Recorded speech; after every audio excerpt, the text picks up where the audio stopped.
effectivement, je vais exprimer ici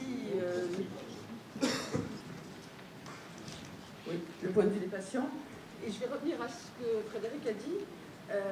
C'est aide et la lutte contre le sida qui a aussi provoqué la mobilisation des patients au-delà, car au milieu des années 90, effectivement, quand le combat des médicaments a abouti, on a pris la dimension sociale de la maladie et se sont regroupés pour une parole commune des associations qui ne sont pas que des associations de malades, qui s'étaient regroupées sous forme totalement informelle, qui regroupaient historiquement les deux associations qui se sont regroupées, c'était AIDE et l'Union nationale des associations des familles.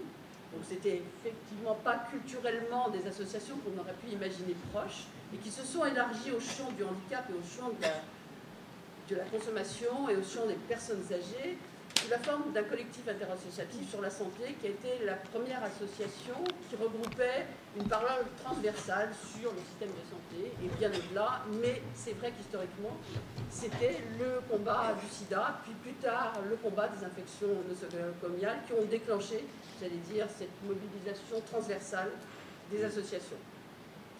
Et puis il y a eu les états généraux de la santé en 1998 qui ont été une étape importante. C'est les états généraux de la santé qui ont initié le concept de démocratie sanitaire et qui ont conduit à poser cette démocratie sanitaire dans les textes législatifs, avec effectivement au milieu des années 90 les ordonnances Juppé qui n'ont pas fait que mettre à mal la sécurité sociale, mais qui ont aussi introduit le début de démocratie sanitaire, et puis la loi fondatrice en la matière, qui est la loi Kouchner du 4 mars 2002, qui, elle, a consacré le terme de démocratie sanitaire et qui a marqué l'entrée dans l'institution médicale hospitalière et dans les politiques publiques de santé d'un nouveau venu, c'était le patient usager. Alors je suis désolée de ce terme, mais on n'en a pas trouvé de meilleur. C'est le patient, c'est l'usager comme acteur du système de santé. C'est là qu'a commencé la présence du représentant des usagers dans les instances de santé, les conseils d'administration des hôpitaux et des cliniques, la commission des usagers, les conférences régionales de santé et d'autonomie, la conférence nationale de santé, toutes ces instances, mais les conférences territoriales de santé, aujourd'hui les conseils de territoire, mais aussi le Haut Conseil de l'assurance maladie, sur lequel je vais revenir, en 2004, l'ANSM, qui est l'agence de sécurité du médicament qui a succédé à l'AFSAPS après la crise du Mediator, la Haute Autorité de Santé. Aujourd'hui, il y a des représentants des usagers dans toutes ces institutions. C'est depuis la loi de 2002, la multiplication s'est faite et il y a des milliers et des milliers de représentants des usagers dans ces institutions. C'est dire que la démocratie de droit est maintenant bien reconnue dans les textes. Et enfin, ça c'est l'évolution qui s'est faite depuis la loi de 2002, l'inscription dans le marbre de cette démocratie sanitaire dans la loi de modernisation de santé du 26 janvier 2016, avec dans son article 1 la création de l'Union nationale des associations agréées dans le système de santé, qui s'appelle aujourd'hui France Asso Santé. C'était la reconnaissance quelque part de la démocratie sanitaire à l'image de la démocratie sociale. Donc dans les textes, j'allais dire, tout est consacré. Il y a une démocratie sanitaire qui est affichée. Et ce rapide survol des évolutions depuis ces 20 dernières années pourrait évidemment faire croire que nous sommes dorénavant dans un système totalement satisfaisant, où tant d'un point de vue individuel que collectif, l'usager est devenu un acteur réel du système de santé. Mais comme vous l'avez compris, après les différentes interventions que vous avez déjà entendues, la réalité est évidemment beaucoup plus nuancée. En réalité, effectivement, la démocratie, si la démocratie de droit est reconnue dans les textes, en fait, la démocratie participative est encore vraiment en jachère. Entre l'existence et la reconnaissance d'un droit dans les textes et son exercice effectif, la marge est bien grande. Parce que, comme vous l'avez dit tout à l'heure, souvent les lieux réels de décision ne sont pas investis ou ne sont pas ouverts aux citoyens, ou parce que souvent, il s'agit pas de normes juridiques, mais plus exactement et plus souvent de comportements et d'actions. C'est entre autres le cas du comportement individuel de beaucoup de professionnels de santé dans l'exercice individuel des droits des patients. Aujourd'hui, il faut le reconnaître, que les usagers sont consultés dans l'élaboration des politiques de santé au niveau local, régional ou national. Mais c'est ce que vous avez exprimé. La co-construction, elle n'existe toujours pas. Donc il y a une consultation qui est souvent formelle, avec souvent effectivement la sensation pour les représentants des usagers d'être un alibi de démocratie, parce que la co-construction, la notion de co-construction, elle, n'est toujours pas rentrée dans les mœurs. Je vais vous citer quelques exemples. Le plus récent et le plus actuel, c'est la stratégie nationale de santé, qui est en cours d'élaboration et qui doit être annoncée avant la fin de l'année. Nous sommes aujourd'hui le 2 décembre, nous sommes à moins d'un mois de l'annonce officielle de la stratégie nationale de santé. Le ministère de la Santé a ouvert un site à la concertation publique l'espace de 3 semaines et à moins d'un mois de son annonce officielle. Donc c'est dire l'effectivité d'un exercice démocratique, avec parallèlement une absence totale de discussion avec les acteurs de santé, qu'ils soient professionnels ou qu'ils soient associatifs. Il y a un rendez-vous par profession et un rendez-vous associatif, point. Il n'y a pas aucune discussion de ces faits. Donc c'est peut-être une image d'Épinal, mais en tout cas, c'est certainement pas un exercice démocratique au sens où on l'entend. Donc la SNS, la Stratégie nationale de santé, c'est l'exemple décembre 2017. Je vais en citer un autre, qui est celui des groupements hospitaliers de territoire, dans le jargon GHT, qui ont été aussi créés par la loi du 26 janvier 2016 sur la modernisation de notre système de santé, très belle ambition, et qui avait été présentés comme une réforme majeure de l'offre hospitalière. Les GHT, c'est l'exemple notable de ce qu'il faut éviter de faire. La mise en place des groupements, elle a en effet été pensée sans même envisager la participation et l'implication des habitants, citoyens et usagers, alors même que cette réforme, elle était principalement et précisément conçue pour répondre à leurs besoins. On a consulté les élus locaux sur les bassins d'emploi, mais les habitants, non.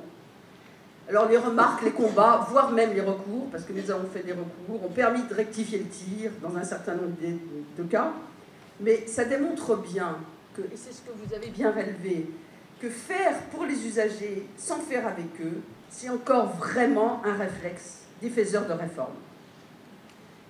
Plus symbolique, et ça je vais revenir aussi à ce que vous avez dit sur l'assurance maladie, l'exemple de 2 lieux de décision essentiels pour nous tous qui consommons de la santé. C'est ceux où sont fixés, 1, le prix des médicaments et des dispositifs médicaux, et 2, les tarifs des professionnels de santé. Alors, comme vous l'avez expliqué en 2004, la loi de 2004, formidable, elle a introduit la démocratie sanitaire et elle a autorisé les représentants des usagers à siéger à l'assurance maladie aux côtés de la démocratie sociale. C'est très intéressant, mais en même temps, elle a dévié le lieu de décision, puisqu'on siège au Haut Conseil de l'assurance maladie qui produit des avis très intéressants, mais on est exclu du lieu décisionnaire qui est l'Union nationale des caisses d'assurance maladie, comme la démocratie sociale, qui, elle, est la seule décisionnaire, et donc nous sommes exclus de toutes les discussions conventionnelles avec les professionnels de santé qui fixent les tarifs des professionnels, précisément de ces professionnels de santé, alors que c'est nous qui les payons. Donc on voit bien que là encore, c'est une apparence de démocratie sanitaire qui n'est pas négligeable, mais qu'on est vraiment exclu du lieu de décision. La même chose avec le Comité économique des produits de santé, qui est l'organisme qui fixe le prix des médicaments et des dispositifs médicaux. Là, évidemment, aucun siège n'est prévu pour la démocratie sanitaire, aucun représentant des usagers, même si la porte a été entrouverte avec l'éventualité d'un accord cadre qui aujourd'hui est encore une coquille vide. Donc il ne faut évidemment pas confondre participation et communication, consultation et co-construction, ouvrir la consultation citoyenne, comme c'est fait par exemple dans la stratégie nationale de la santé, c'est bien. Encore faut-il faire un retour aux contributeurs pour expliquer ce qu'on a fait de leur contribution par exemple, et je doute que la contribution citoyenne à la stratégie nationale de santé, ouverte à peine un mois avant cette stratégie nationale de santé, ait été vraiment prise en compte. Le point essentiel, tant sur le plan individuel que que sur le plan collectif, c'est l'information. Et l'information en santé, peut-être plus encore qu'ailleurs, est un enjeu majeur pour favoriser l'implication des usagers au niveau individuel pour leur propre santé, comme au niveau collectif dans la construction de ce système de santé. Si le service public d'information en santé, je suis désolée des jargons, le SPIS, qui a été créé lui aussi dans cette loi de modernisation, qui est un progrès nécessaire, puisque c'est un site internet unique qui doit regrouper l'ensemble des informations validées, accessibles et triées sur la santé en général. C'est l'offre de soins, les produits de santé, la qualification des établissements, des hôpitaux, vous connaissez ça. C'est toutes ces informations qui jusqu'alors, et encore aujourd'hui parce que le service public n'est pas encore tout à fait réalisé, sont dispersées sur les sites propres des différentes agences que sont la Haute Autorité de Santé, l'Institut National du Cancer et autres. Ce service public d'information sur la santé est nécessaire, mais il doit évidemment enrichir ses fonctionnalités à l'ère où beaucoup d'entre nous ont des smartphones, mais aussi il doit surtout s'incarner physiquement dans les territoires, s'intégrer à ce que nous appelons la littératie en santé, c'est-à-dire tout ce qui englobe et qui peut permettre aux personnes de développer leur capacité à comprendre, à évaluer, à utiliser une info afin de prendre une décision éclairée sur sa santé ou sur celle d'un proche. Ceci, c'est d'autant plus indispensable qu'on voit bien qu'aujourd'hui, de plus en plus, pour que les soins soient efficaces, il est indispensable de tenir compte de la littératie en santé parce que les soins sont de moins en moins dispensés en établissement de santé où il y a un environnement, mais de plus en plus, et ils le seront encore plus demain, en ambulatoire. Ça, et je vais reprendre en dernier, mais ça a déjà été dit par les deux interlocuteurs, 1 minute.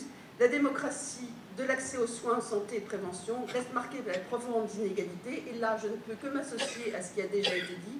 Les inégalités sociales de santé en amont qui sont liées aux facteurs sociaux, culturels et environnementaux. Et on peut constater qu'avec tous ces facteurs sociaux défavorables, on constate des modes de vie malsains, entre guillemets, qui sont plus répartis parmi les populations défavorisées, et ça c'est le lien avec le gradient social, et qui contribuent pour un quart à la charge de morbidité globale. On voit que entre le tabagisme, l'alimentation, la mauvaise alimentation, l'alcool et l'absence d'activité physique, un quart de la morbidité globale est lié à ces facteurs de risque, et que ces facteurs de risque sont évidemment plus présents dans les populations défavorisées. Les inégalités de santé, elles sont aggravées par les inégalités d'accès à l'éducation en santé et à l'accès à la prévention. Ça, c'est le parcours, la notion du parcours éducatif de santé qui est censé un peu diminuer cette inégalité d'accès. Mais on voit bien que l'inégalité d'accès à la prévention, c'est l'expérience qu'on a maintenant et le recul qu'on a sur les dépistages organisés du cancer du sein, du cancer colorectal, est un échec dans les populations les plus éloignées du sein, malgré tous les efforts qui sont faits. Et puis, bien sûr, les inégalités économiques. Alors, c'est le reste à charge, mais on voit bien que le reste à charge, c'est le recul de l'assurance maladie obligatoire par rapport à l'assurance individuelle. Mais on voit bien l'exemple le plus frappant pour moi, c'est le renoncement à la généralisation du tiers payant qui vient d'être fait. Car le tiers payant, c'était une étape importante pour limiter ce qu'on constate toujours aujourd'hui, c'est le renoncement aux soins d'une grande partie de la population, et je ne parle pas seulement des renoncements aux soins optiques, dentaires ou des prothèses auditives, parce que les personnes ne peuvent pas faire l'avance de ces soins. Donc, juste une conclusion, que construire les politiques de santé, les actions de santé, ce n'est pas une idée nouvelle de la faire avec les populations ciblées. Ça a été recommandé dès 1970 par la conférence d'Alma-Ata, évidemment confirmé par la Charte d'Ottawa au moment de la création de l'OMS. Donc c'est une idée récurrente, et c'est une idée récurrente dans le monde entier.